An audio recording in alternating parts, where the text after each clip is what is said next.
नमस्कार दोस्तों, मैं हूं आपकी पोस्ट ऑफिस वाली दीदी। स्वागत है आपका एक नई वीडियो में। आज हम बात करेंगे क्लॉज 40 की, जो है delivery of damaged registered article of letter and parcel mail. पत्र या पार्सल डाक के क्षतिग्रस्त पंजीकृत लेखों का वितरण। When a registered article of letter or parcel mail is received in the office of delivery in damaged condition, यदि कोई रजिस्टर्ड लेटर या रजिस्टर्ड पार्सल डिलीवरी डाकघर यानी कि डिलीवरी ऑफिस में पहुंचा, तब उसका डिब्बा फटा हुआ था या सील टूटी हुई थी या क्षतिग्रस्त था यानी कि डैमेज अवस्था में प्राप्त होता है, तो उसे डैमेज कंडीशन में प्राप्त आर्टिकल माना जाता है। ठीक है, जैसा कि आप इस इमेज में देख सकते हो कि एक पार्सल आया है जो कि रजिस्टर्ड है, लेकिन वो डैमेज्ड है, उसका बॉक्स टूटा हुआ है, उसका सामान बाहर निकल रहा है। इमेज में दिख रहा है कि इसमें बुक्स है ना, या फिर यूटेंसिल्स हैं। तो वो कह रहा है कि हो सकता है कुछ किताबें बीच रास्ते में कहीं खो गई हो, या फिर जो भी सामान है वो भी टूट गया हो या खो गया हो। इसलिए अब क्या करेंगे, A notice sent by the postmaster of that office to the addressee requesting him to attend the post office। तो अब इस कंडीशन में क्या किया जाएगा, जो पोस्ट मास्टर सर हैं वो उस व्यक्ति को एक सूचना यानी कि एक नोटिस भेजेंगे, जिसमें उसे डाकघर आने का अनुरोध किया जाएगा कि कृपया अपने पार्सल के संबंध में डाकघर में आप उपस्थित हो और यहाँ से आर्टिकल को ले जाइए। अब यहाँ इस इमेज में दिखाया है कि पोस्ट मास्टर सर है वो नोटिस लिख रहे हैं एड्रेसी को कि हमें एक आर्टिकल मिला है जो आपके लिए आया है। ठीक है, वो रजिस्टर्ड पार्सल है या कुछ भी है, ठीक है, पर वो डैमेज अवस्था में प्राप्त हुआ है, तो आपको लेना है या नहीं लेना है।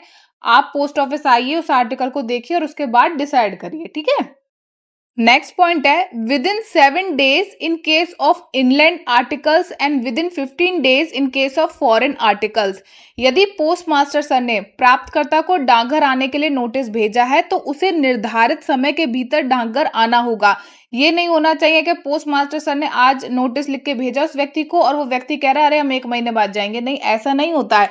अगर इनलैंड आर्टिकल आया यानी कि भारत के भीतर ही कहीं से ये डाक आई है, तो नोटिस मिलने के 7 दिनों के अंदर वो व्यक्ति डाकघर आएगा अपना पार्सल रिसीव करने।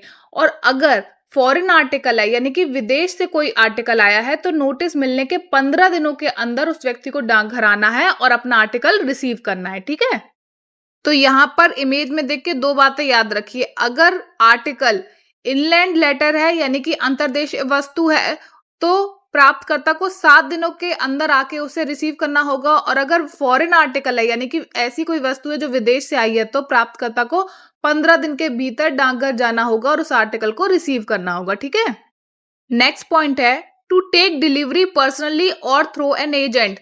स्वयं यानी कि पर्सनली डाकघर आकर डिलीवरी लेनी होगी उस व्यक्ति को। ठीक है, या फिर वो क्या कर सकता है, अपने अधिकृत प्रतिनिधि यानी कि एजेंट के माध्यम से भी डिलीवरी प्राप्त कर सकता है। ठीक है, एग्जांपल लेते हैं, राम को एक रजिस्टर्ड पार्सल प्राप्त करना था, वह स्वयं डाकघर जाकर पार्सल ले सकता है।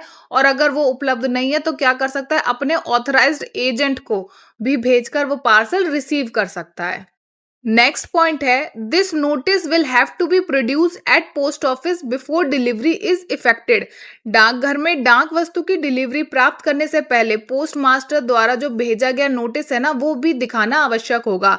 सरल शब्दों में समझो, जब प्राप्तकर्ता या उसका एजेंट डाकघर में डाक लेने आएगा तो उसे पहले वह नोटिस प्रस्तुत करना होगा जिसमें लिखा है कि आप अपना आर्टिकल आके यहाँ से रिसीव कर लो, आपके आर्टिकल का नंबर ये है। ठीक है, तो नोटिस दिखाने के बाद ही उसे डाक वस्तु की डिलीवरी की जाएगी।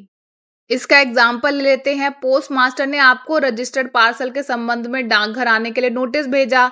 अब आप जब डाकघर पहुंचेंगे तो आप वो नोटिस दिखाएंगे, फिर अपने साइन करेंगे, अपना फोन नंबर लिखेंगे और उसके बाद आपको पार्सल सौंप दिया जाएगा। नेक्स्ट पॉइंट है and if presented by agent his name entered on form before it leaves the addressee custody. इसका मतलब है यदि प्राप्तकर्ता के बजाय उसका एजेंट डाकघर में प्रस्तुत होता है आर्टिकल को रिसीव करने के लिए, तो नोटिस पर एजेंट का नाम पहले से ही लिखा होना चाहिए और यह नाम प्राप्तकर्ता के पास से नोटिस जाने से पहले ही दर्ज किया जाना चाहिए। एग्जाम्पल ले लेते हैं, मान लीजिए सीता के लिए डाकघर में एक रजिस्टर्ड पार्सल आया जो कि डैमेज था और वो खुद स्वयं जाकर उस पार्सल को नहीं ले सकती थी। तो जब पोस्ट मास्टर सर ने उसे नोटिस भेजा कि आपके लिए एक आर्टिकल आया है जो डैमेज्ड है, आप यहाँ पे आइए, उसकी कंडीशन देखिए, आपको लेना है कि नहीं, है ना, आप पोस्ट ऑफिस आके डिसाइड करिए। तो सीता खुद नहीं गई, उसने क्या किया, अपने एजेंट रमेश को भेजा, और रमेश जब डाकघर पहुंचा तो उसके पास वो नोटिस था जो पोस्ट मास्टर सर ने सीता को भेजा था। और उस नोटिस में, मतलब सीता के पास से वो नोटिस पोस्ट ऑफिस दोबारा आने से पहले उसमें रमेश का भी नाम लिख दिया गया, ताकि रमेश को आर्टिकल रिसीव हो सके जब वो नोटिस पोस्ट ऑफिस में जाके दिखाए। अब सेम चीज यहाँ पे डायग्राम में शो करी है कि ये एजेंट है जो सीता का आया हुआ, इसने क्या किया, वो नोटिस दिखाया जो पोस्ट मास्टर सर ने सीता को भेजा था। इसमें सीता ने राम का नाम एंटर कर दिया था। जब राम यहाँ पे आया है ना, उसने ये नोटिस दिखाया और आर्टिकल को रिसीव कर लिया, अपने सिग्नेचर भी कर दिए। ठीक है, इस वीडियो में इतना ही। अंत तक देखने के लिए शुक्रिया।